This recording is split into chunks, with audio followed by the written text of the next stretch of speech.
അല്ല, ഈ പിണറായി വിജയൻ ഗവൺമെന്റ് കാലത്ത് കേരളത്തിൽ നടന്നിട്ടുള്ള ദളിത് പീഡനങ്ങൾ, ആ ദളിത് പീഡനങ്ങളിൽ ഒന്നും യഥാർത്ഥ പ്രതികൾ ശിക്ഷിക്കപ്പെട്ടിട്ടില്ല.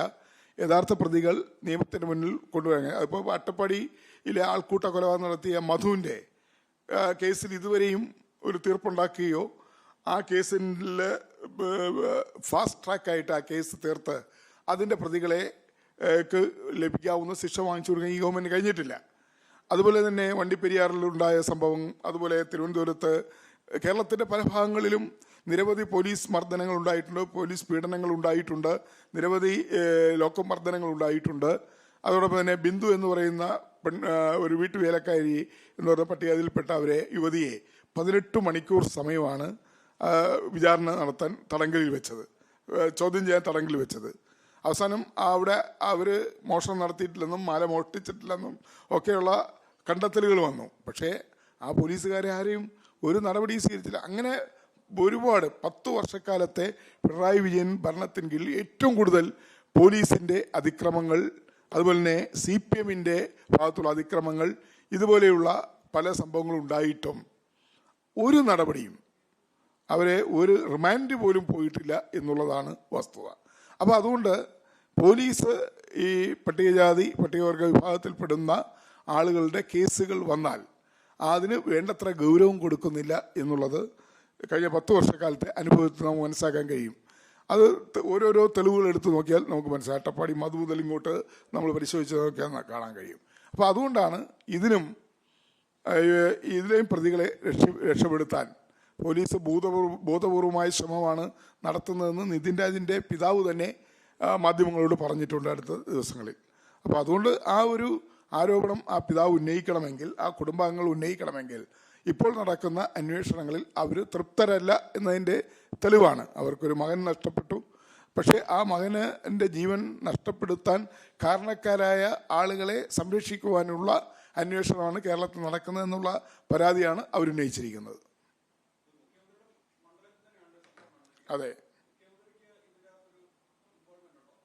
അല്ല, മുഖ്യമന്ത്രിയുടെ നിലപാടിൽ എന്ന് പറയുന്നത് ഇതുവരെ ഒരു മുഖ്യമന്ത്രി ഇത്തരമൊരു സംഭവം കേരളത്തിലുണ്ടായ അദ്ദേഹത്തിൻ്റെ മണ്ഡലം ആണ് എന്ന് എല്ലാവർക്കും അറിയാം. പക്ഷേ കേരളത്തിൽ ഈ ഒരു സംഭവം ഉണ്ടായിട്ടും ഒരു മുഖ്യമന്ത്രി എന്ന നിലയിൽ പറയേണ്ട രീതിയിലല്ല അദ്ദേഹം ആ സംഭവത്തെ കണ്ടത് എന്നുള്ളത് ആശയം നമുക്കെല്ലാവർക്കും ഉണ്ട്. ഒരു മുഖ്യമന്ത്രി പ്രതികരിക്കേണ്ട രീതിയിൽ പ്രതികരിച്ചില്ല എന്നുള്ള, അല്ലെങ്കിൽ എടുക്കേണ്ട രീതിയിലുള്ള നടപടികൾ മുഖ്യമന്ത്രി ഭാഗത്തുണ്ടായില്ല എന്നുള്ള ആക്ഷേപം നിലനിൽക്കുന്നുണ്ട്.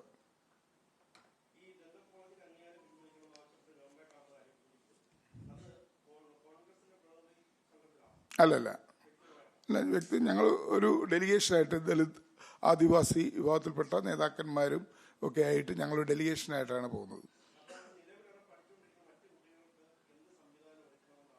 അതിന് ആൾട്ടർനേറ്റീവ് സംവിധാനം ഒരുക്കാമല്ലോ. ഡെന്റൽ കോളേജ് എന്ന് പറയുമ്പോൾ വലിയ വിദ്യാർത്ഥികളൊന്നും ഓരോ കോഴ്സിനും 5 മുതൽ 10 വരെയുള്ള വിദ്യാർത്ഥികൾ മാത്രമുള്ള കോഴ്സുകളായിരിക്കും. അത് മറ്റ് കോളേജിൽ അവരെ ഡിപ്ലോയ് ചെയ്യാവുന്നേ ഉള്ളൂ. പക്ഷേ ഈ കോളേജിനെ പണിഷ് ചെയ്യണം. അത് താൽക്കാലികമായിട്ടെങ്കിലും ഇവർക്ക് പണിഷ്മെൻറ്റ് കൊടുത്താൽ മാത്രമേ മറ്റുള്ള കോളേജുകൾ ഇതിനകത്ത്, സ്വകാര്യ മേഖലയിലുള്ള കോളേജുകൾ ഇതിനകത്ത് ഗൗരവത്തിൽ അവർ കോളേജിൽ വിദ്യാർത്ഥികളോട് പെരുമാറുകയുള്ളൂ. പക്ഷേ ഇതൊന്നും ഒരു നടപടി ഉണ്ടാവില്ല എന്ന് തോന്നിയാൽ ഇത് വീണ്ടും ഇവിടെ ആവർത്തിക്കപ്പെടും. അപ്പോൾ ഈ കോളേജിൻ്റെ അംഗീകാരം താൽക്കാലികമായി പിൻവലിക്കുകയോ അല്ലെങ്കിൽ സസ്പെൻഡ് ചെയ്യുകയൊക്കെ ചെയ്താൽ എന്തെങ്കിലും ഒരു നടപടി വേണ്ടേ? അല്ല, പോലീസിൻ്റെ മാത്രം നടപടി, നിയമപരമായ നടപടി മാത്രമല്ലല്ലോ, അക്കാഡമിക്കായിട്ടുള്ള നടപടിയും ഈ കോളേജിനെതിരെ ഉണ്ടാകണമെന്നുള്ള ആവശ്യമാണ് ഞങ്ങൾ ഉന്നയിക്കുന്നത്. ഈ ഗ്രാൻഡ് ഉൾപ്പെടെയുള്ള, ലെപ്സ ഗ്രാൻഡ് ഉൾപ്പെടെയുള്ള, അത് എത്രയോ ചർച്ച ചെയ്തിട്ടുള്ളതാണ്. അതായത് ഞാൻ പറഞ്ഞത് പിണറായി വിജയൻ ഗവൺമെൻറ്റിൻ്റെ കാലത്ത് ഏറ്റവും കൂടുതൽ ഭരണപരമായും അതുപോലെ തന്നെ ഭരണപരമായി ഏറ്റവും കൂടുതൽ ബുദ്ധിമുട്ടുകൾ അനുഭവിച്ചിട്ടുള്ള ഒരു വിഭാഗമാണ് പട്ടികജാതി പട്ടികവർഗം. അതുകൊണ്ട് തന്നെ ഈ തെരഞ്ഞെടുപ്പിൽ കേരളത്തിലെ പട്ടികവർഗ വിഭാഗങ്ങൾ LDF-നെതിരായി വോട്ട് ചെയ്തിട്ടുണ്ട്. UDF-ന് അനുകൂലമായ നിലപാടാണ് അവരിപ്പോൾ സ്വീകരിച്ചിട്ടുള്ളത്. മാത്രമല്ല കേരളത്തിലെ 14 SC സംവരണ സീറ്റുകളും 2 ST സംവരണ സീറ്റുകൾ, അങ്ങനെ 16 ഉണ്ട്.